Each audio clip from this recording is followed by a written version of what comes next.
तो मैं केमती कोन परीक्षा प्रिपरेशन करछो? प्रिपरेशन तो भल होइछि किंतु नर्वस बहुत जोर लागुछि काली एते लागु नथले जेतिकी एडिकी आसला परे लागुछि नहीं नर्वस परिवार किछि नहीं तमे जहा पढ़ी की आसीचो आजिटी सेया ही पढ़िबो हाँ से आइन तो पढ़िबो कारण पाठ बाहर तो किछि पढ़िबोनी ना एटा होछि आगे मार भाषा मातृभाषा जहा पाइबो ताहा लिखिबो खाता फिलअप करिवो मार्क पाइबो ना मन नाही से केमती लिखि दबो जे पाठ तो लिखे पड़िबो माने इंपोर्टेंट कीवर्ड ना लिखले तो से टीचर कहबो कि मन नाही से गप लिखि के पळे आछि ना तो लाभ कोन एते पढ़ी की कष्ट करी जते बेले माने क कहले कवि कवि लिखि दियंती जहा ता हे जाय गाथा माने कवि चिरकाल कल्पलोकर अधिवासी से निज कवित्व कल्पनार काउली बलरे रचना करନ୍ତି रम्य काव्य कोणार्क बुझी पारछो तो सेही बेले भाबरे तमे जहा भी रचना करिवो तमे गोटे गाल्पिक गोटे कव्य गोटे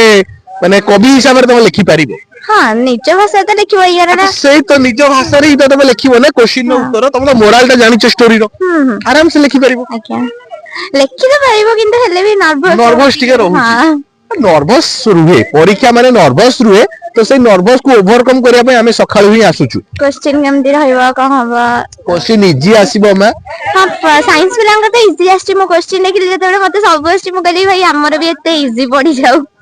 तुमर भी इजी पड़िबो जमा ओरिड नाही आउ थरे ठंडा मुंडरे माने पूरा आखी बंद करके गोटे छोट उपदेश समस्त को आखी बंद करके पूरा फर्स्ट टू लास्ट चैप्टर पर्यंत रिकॉल थरे कर दियो कि एई विषय मोर पढिबार अछि मु बड़ बड़ पढिबार अछि कि को विषय पढिबार अछि मते पूरा ओवरकम करबार अछि सेही क्वेश्चन ही परीक्षा आसी ओकरे अछंती पचारी बुझिबा कि सेमानकर परीक्षा केमती कोन प्रिपरेशन हेछि केमती कोन जियो प्रिपरेशन करछो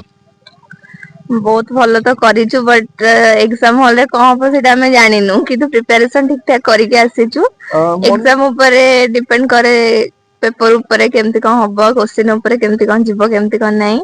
आर्ट्स पिला मानकर आज परीक्षा कॉमर्स पिला मानकर परीक्षा साइंस पिला मानकर देले परीक्षा हेइथिला त मन रे होप थिला कि ए वर्ष रो जो परीक्षा होची क्वेश्चन टॉप आसीबो कि मॉडरेट आसीबो इजी आसीबो कि तांका बेल को इजी पके देले हम बेल को कष्ट कर देबे भाबिछु त तांका बेल को इजी आसी रे हम बेल को कोन आसे जे तो तांकर फर्स्ट चैप्टर आडो पकी दै चंदी तो हमरो कोन आसी पारे सेटा हमें भी जानिनु बट भाबुछु कि इजी आसीबो बोली इजी आसे ही हमको दरकार आ हार्ड आसीले देखा जो सेठी कोन हबो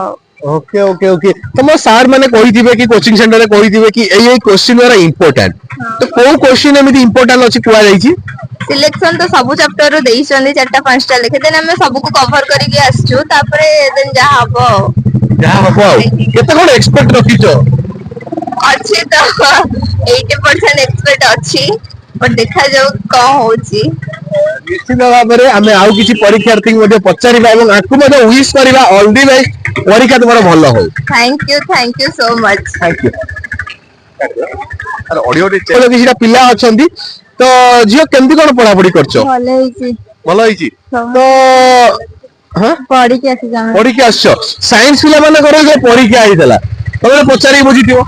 आज्ञा तो दीदी के संग तो जे भी साइंस परीक्षा देइथिबे तो तार पचारतो कि क्वेश्चन केमती आस्थिला से कोन कहले तांकर भले कि तांकर क्वेश्चन हेने त जति आसीतला तांकर सब क्वेश्चन भले कि आ तमरो क्वेश्चन केमिति कोन होप करिचो आई होप कि भले हेबो सब क्वेश्चन हेरिका हमें भी होप करिवु कि तमरो क्वेश्चन सब इजी आसु भलो आसु से परीक्षा पाई all the best thank you so much तो आउ किछि पिला को मध्ये हम पचारि बुझिबा आपण देखि पारथिए वर्तमान नोटिस हमर मरा होउची कार कोन शेड्यूल पडिची को रूम रे कोन पडिची को हॉल रे पडिची तो आउ किछि जण पिला भी हम